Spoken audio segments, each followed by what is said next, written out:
Mi nombre, como bien lo expresaba Luis Alejandro, es Jorge Eduardo Londoño, hijo de un campesino del Magdalena Medio, mediano propietario, a quien evoco hoy cuando los escucho a ustedes.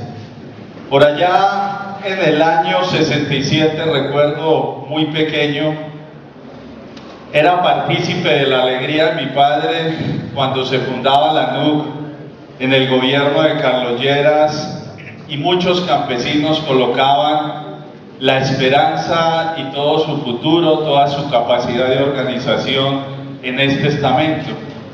10 años después, cuando todavía éramos un poco lampiños, no teníamos barba, asistimos en representación de las juventudes campesinas de ese sector a la organización del paro cívico.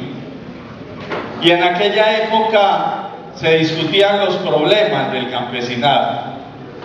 Se discutía el problema de la tenencia de la tierra, se discutía el problema de los insumos, lo costosos que eran y cómo no podían los campesinos y las campesinas acceder a ellos.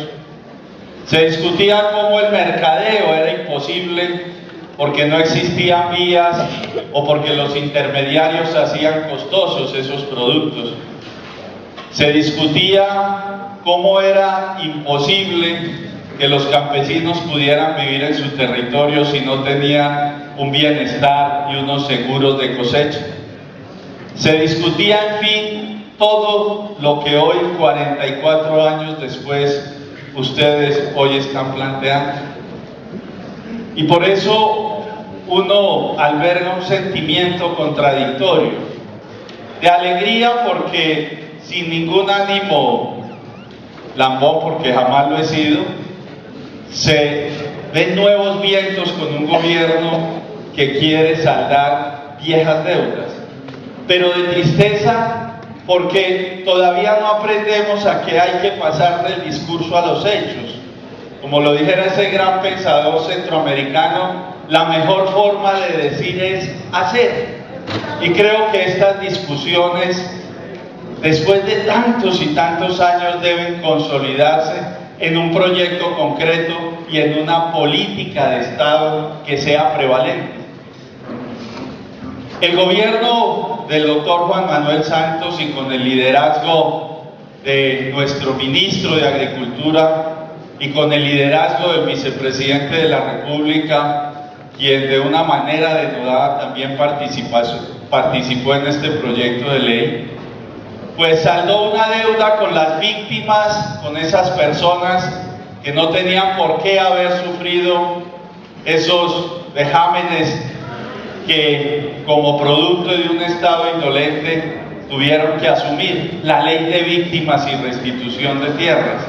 Esa ley hoy da la capacidad entonces de resarcir, de darle un plus a todas esas personas para que puedan ser un poco más felices y para que el Estado reconozca que fue incapaz de asumir su responsabilidad frente a esos colombianos.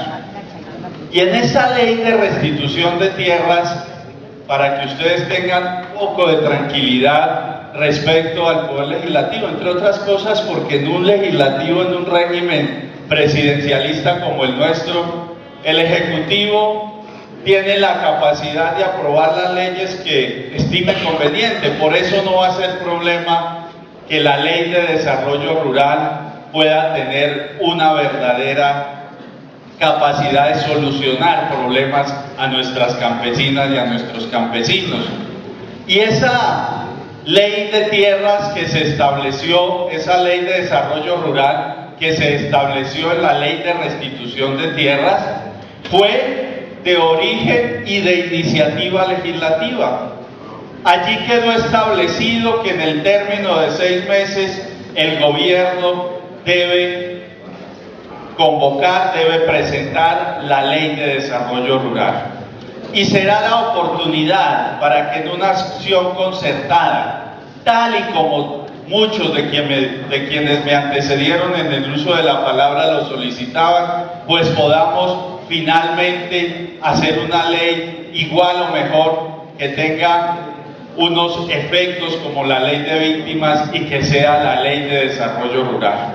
Para eso estamos seguros que ustedes pueden contar con muchos congresistas en el Senado y en la Cámara de Representantes. No todos los congresistas somos ni propietarios de tierras, ni tenemos acceso ni compromisos con grandes terratenientes. Muchos de quienes hemos llegado allí lo hemos hecho gracias a votos de nuestras campesinas y de nuestros campesinos. Finalmente, Luis Alejandro, muchas gracias y una felicitación por esta convocatoria y por la posibilidad que nos da de reconciliarnos con algo que es fundamental para el futuro de esta patria como es el campo. Sin las campesinas y sin nuestros campesinos, sin el ejemplo que ustedes nos dan cuando antes de que salga el sol, ustedes ya están labrando la tierra hasta que el sol se opone y ustedes con el sudor y con ese trabajo denodado nos enseñan que esa es la única herramienta para construir desarrollo. Sin ese ejemplo, de verdad, Colombia no tendría la capacidad de soñar y de mirar con esperanza el futuro. A todos ustedes, de verdad, una expresión de cariño en este día del campesino y de las campesinas, pero sobre todo una expresión de compromiso y de reconocimiento desde nuestra labor como senadores de la República. Muchas gracias.